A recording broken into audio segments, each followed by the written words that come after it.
All right, so I know everybody by now, those of you who are in tune with politics of SCOTUS realize or know by now that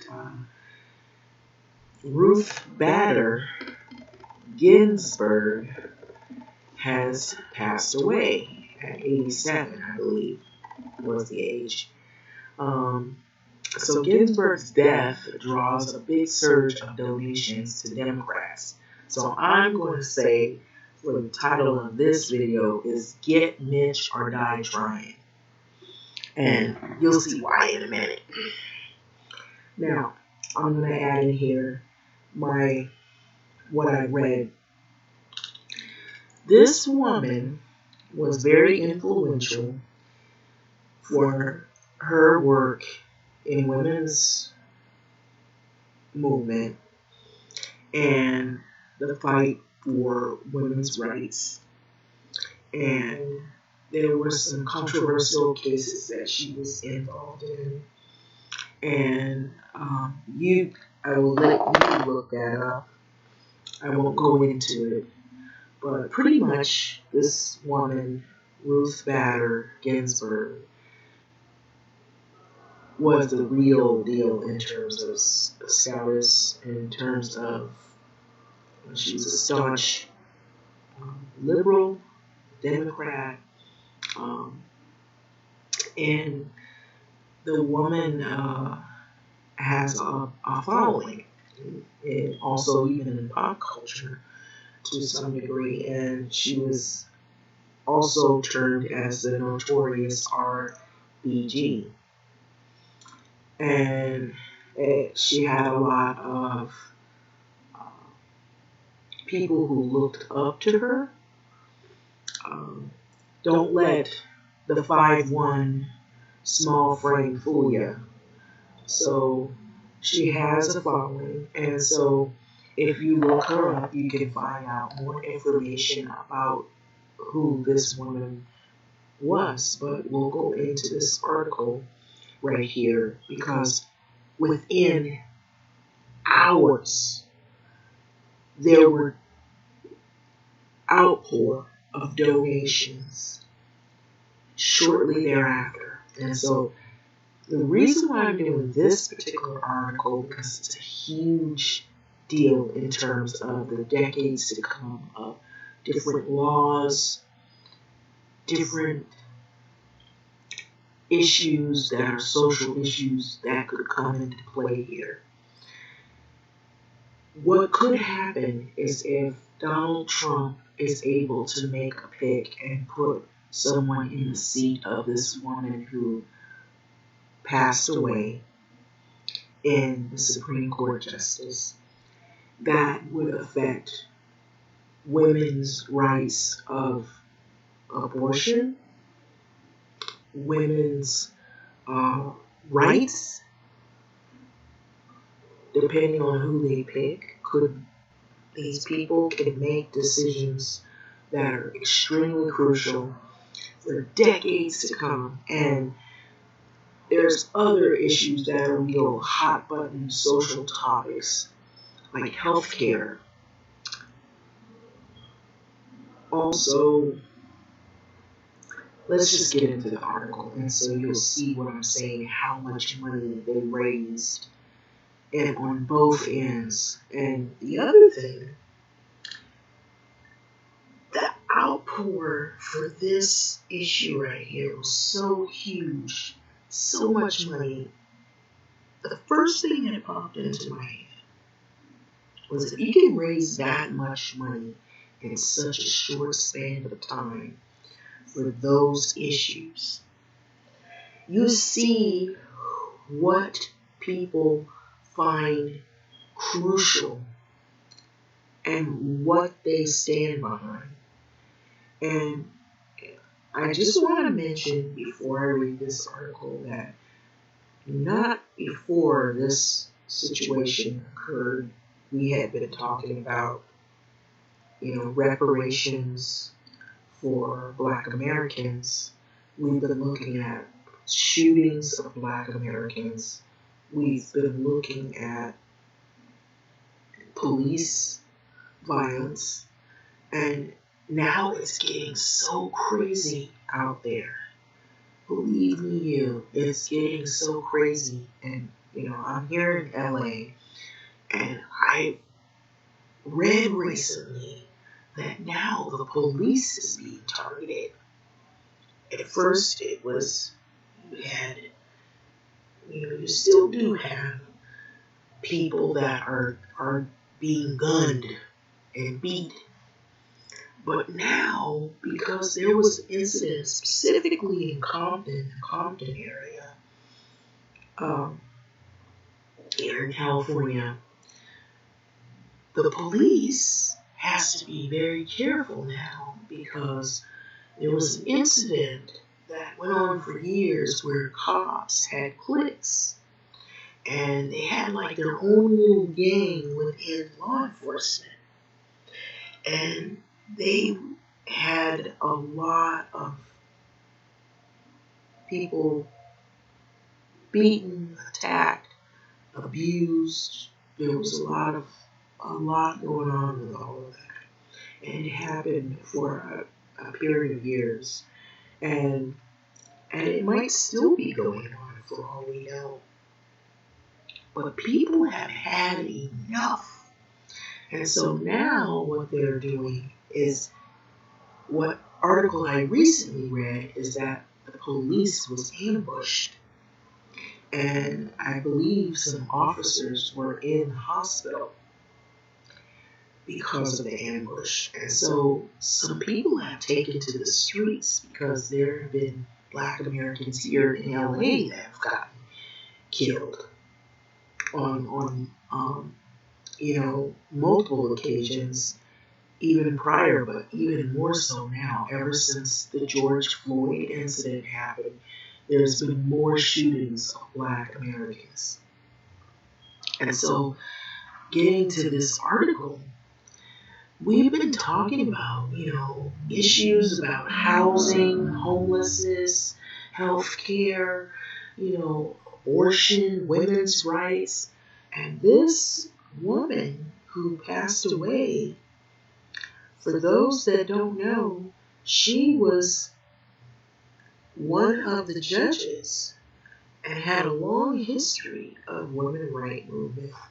She was very influential, so I'm going to go into the article finally and go down here. And remember, I wanted to tell you what I wanted to call this is Get Mitch McConnell or Die Trying. So this is by Brian Slow. Trying to put on my specs here. Slodesco. I believe that's the way you pronounce the last name. So this is a recent article, just today.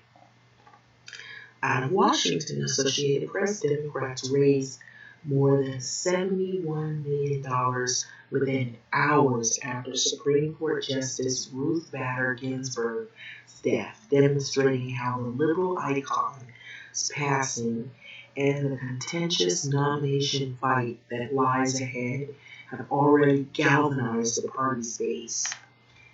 Within hours, $71 million.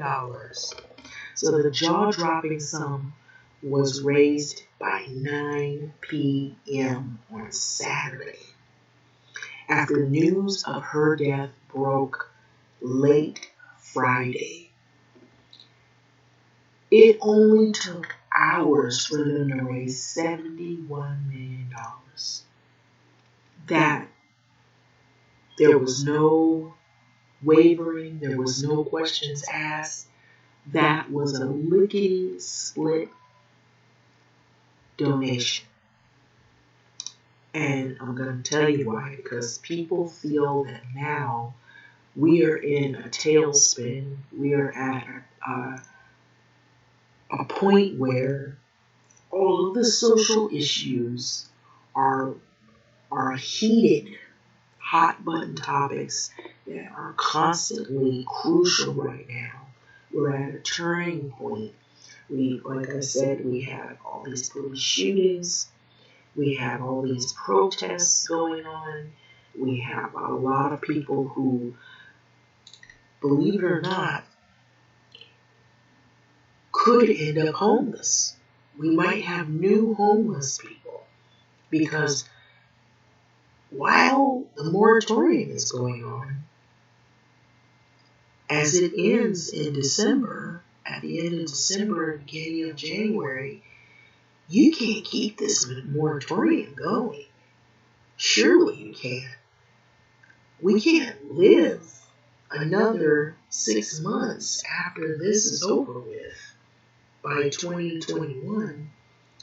Another 6 months in the next following year,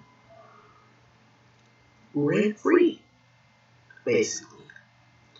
Because it will put a lot of people in jeopardy, including landlords.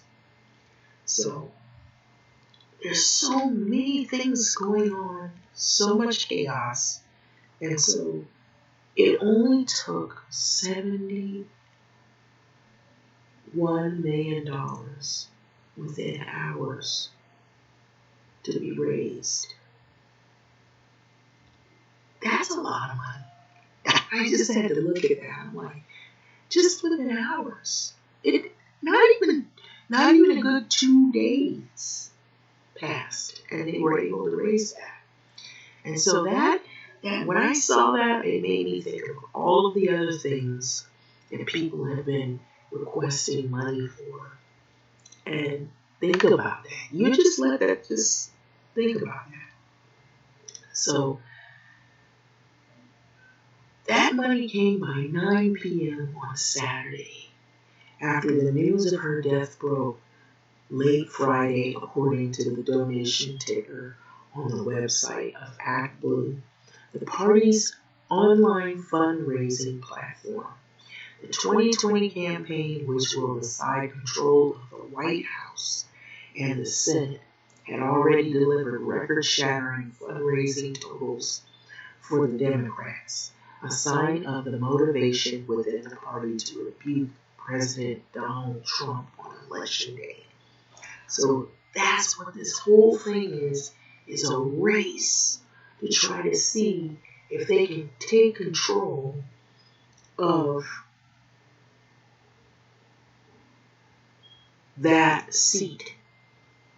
If they can take control of that moment where they can make some decisions that will be lasting and that will be set so that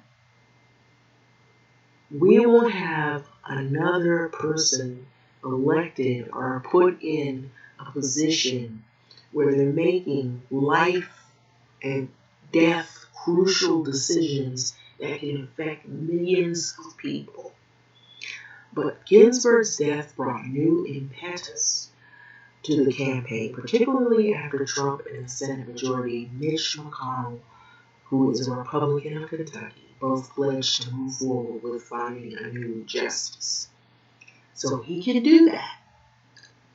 They even said they had some people in line, and they've already vetted them, because they knew that Ruth Bader was ill and she may not make it through election. So they already were working this whole thing out.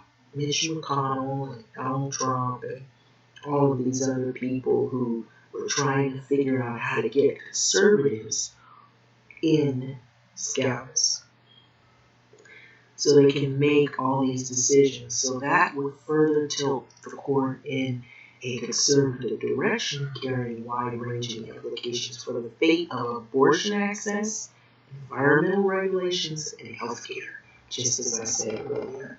Though Act Blue hasn't yet disclosed who the biggest recipients were, Democratic challengers to Republican senators were in line to benefit from the influx of cash. So a group of Democrat strategists raising money through an effort called Get Mitch or Die Trying, which shares donations among Democratic Senate contenders, reported that within hours of Ginsburg's death that they more than doubled what they had previously raised.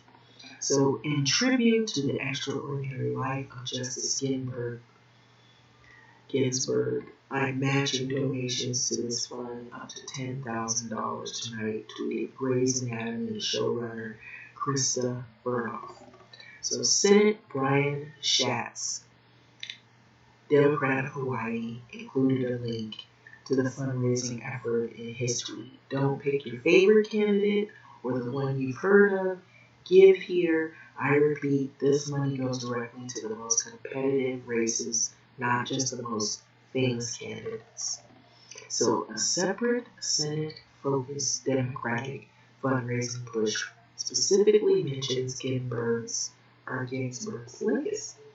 So if you didn't hear, she has a legacy, and it goes through the whole rundown from her life and who she was and how she began. So in this moment, it is vital to give the Senate candidates reads an Act Blue fundraising page called Protect RBG's Legacy. Time to apply maximum pressure so that they do the right thing and refuse to vote to confirm before the 2020 election. So a representative of Act Blue did not respond to a request for the comment on Saturday, but a spokesman for When Red, Republicans' Act Blue counterpart, also did not respond for a request of comment. And so Democrats were not the only ones who raised a specter of the coming Senate nomination fight while raising money. So in Iowa, vulnerable Republican Senator Joni Ernst sent out fundraising pleas shortly after Ginsburg's death was announced, drawing a swift online backlash. So breaking. Now this is what came out, and it was a backlash behind it, because here this woman has not even been, we haven't heard of what her arrangements are going to be for a funeral or a wake or anything like that. The woman just passed away, and already people are scrambling and putting out tweets because it's so insensitive. They're more concerned about who they're going to replace her with rather than the fact of celebrating the legacy of the woman. And so it was very rude, and it was very unkind and uncaring. So this is what the tweet had read. Breaking. The future of the Supreme Court is on the line. Read the subject line of fundraising email from Ernst. So our conservative values and constitutional rights are now on the line, the email said. So the next Supreme Court nominee will shape major decisions for decades to come. Ernst later issued an apology for that email. This email never should have gone out, she said in a statement. Though I've never saw it, it was sent out under my name, and I take responsibility for it, she said. Tonight, my prayers are with the family of Justice Ginsburg. So she had to clean that up because their main focus is trying to fill that seat with some conservative judge rather than a Democratic or liberal judge, because they're wanting to control those judge seats. Anybody passes away, anybody in that it gets sick, or they can no longer be in hold those seats. They want all conservatives and all Republicans and all people who think like they think in those spots. And so President Trump will fill the Supreme Court vacancy with a conservative justice, the message read. Make America Great Again. And so this is the article. And so I'm reading this, and here are the well-wishers for Ruth Bader. And so this was really sad event that happened, but she led a full life and an interesting life and a very influential life. And the sad part about it is how people are not empathetic and sensitive to the fact that the woman has a legacy and that she should be uh, remembered for her legacy and respected. Yeah. So it says Justice Ruth Bader Ginsburg, 87 years old, Saturday, September 19, 2020. So it says that the people gather at the Supreme Court on the morning after her death of passing away. And I believe it was pancreatic cancer, um, if I'm not mistaken.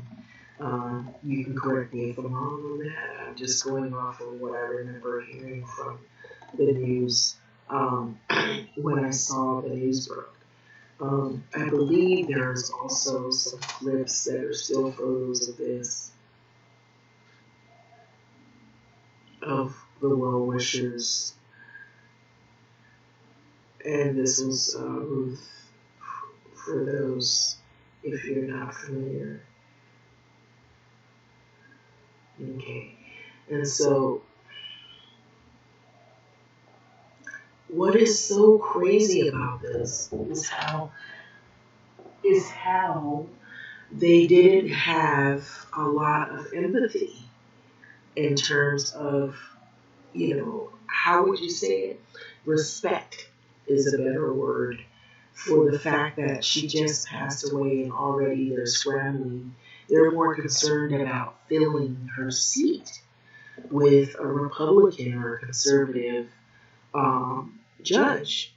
And so right there, that I thought was wrong for them, the ones that were involved in that, of course. And that sounds like they're mainly conservatives and people that are in the Trump administration or for the Trump administration. And that is the reason why this message here is reading what I was saying, that I was going to call this Get Mitch or Die Trying. And that's right, in this line here, Get Mitch or Die Trying, which shares donations among Democratic Senate contenders. Also, the fact that you see here that Democrats raised more than $71 million within hours. Now, what are we dealing with right now in the world? We have a moratorium. Many people could go homeless. We have police shootings. We also have landlords who don't have, small landlords who don't have money coming in. We have high unemployment. We have some jobs that are opening up, but they don't still want to pay very much. We have middle class and low income workers who don't make much money or they're struggling to get by. And we have maybe a few 1%ers who they're able to somehow make it and have all this money, and yet, I read articles where they were trying to defend rich people and say that it's not rich people's fault that they're wealthy and they're able to have all this money.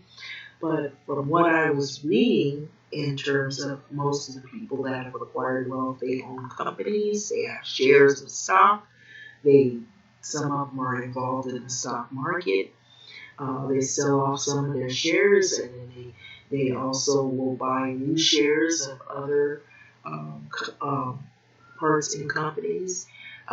They make deals with other companies and expand their companies so they can have more money.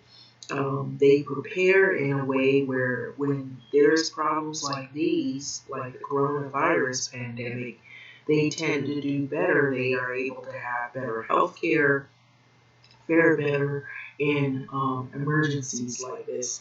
Usually it's the lower income and people who don't have health insurance that end up suffering. And so with the articles I read stating that it's not rich people's fault, I feel like rich people could be using some of their money to help where needed. And to have one person have millions and millions of dollars all to themselves, giving some of what you have to help others that are unfortunate, you still would have money, but you'd be helping someone who really needs, who doesn't have anything. And so I don't see what would be wrong with that either. So that's my opinion. I just wanted to say that. I saw an article where they were basically stating that they understand the plight of people who are low income or middle class are suffering.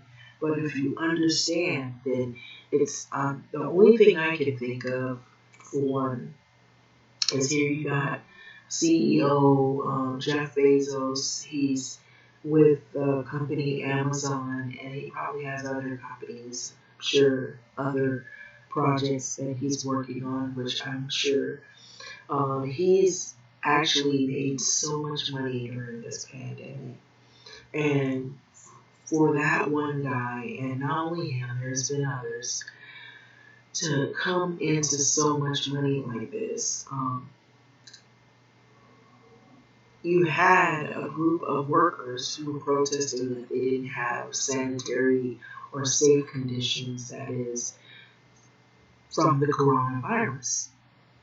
If you have all this money and you own all these companies, you should be able to give your workers masks, gloves, hand sanitizer, be able to give them a leave, or, give them better health care because of what's going on. If you have people who are CEOs and they're not doing that, then yeah, it is the fault of these individuals, because what it looks as though is that they're more into their money and more into these companies rather than the people who are working for them. They just look at the people as expendable. If one gets sick, they can replace them. And so that's the way I'm looking at it. And so this right here, this woman, back to the article, she's with the Supreme Court of Justice, and for many, many years, and for many decades, and it's very, very important because the future is at stake. But what's so sad is that they can raise so much money on these issues when you got a lot of what probably might be homeless people, possibly new homeless people. You have a lot of people who can't pay their rent burden, who can't pay these high rents. You have a lot of housing problems where you have housing crises.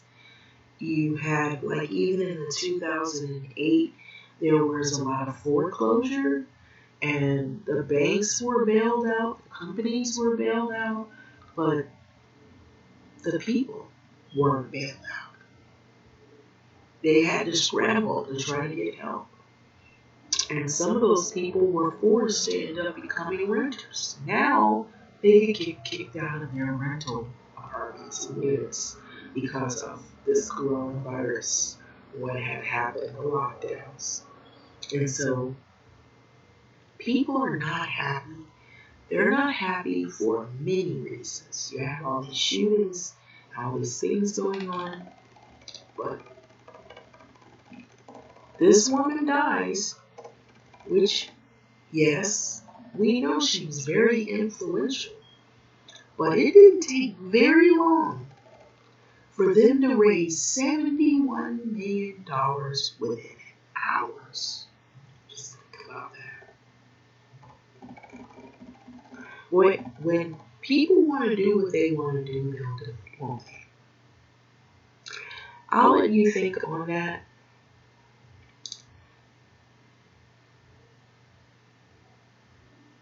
Read through this more and think about $71 million within hours. And here you got people who maybe by the end of December, beginning of next year, 2021, who might end up with no place to go. Like, comment, subscribe. Thanks for listening.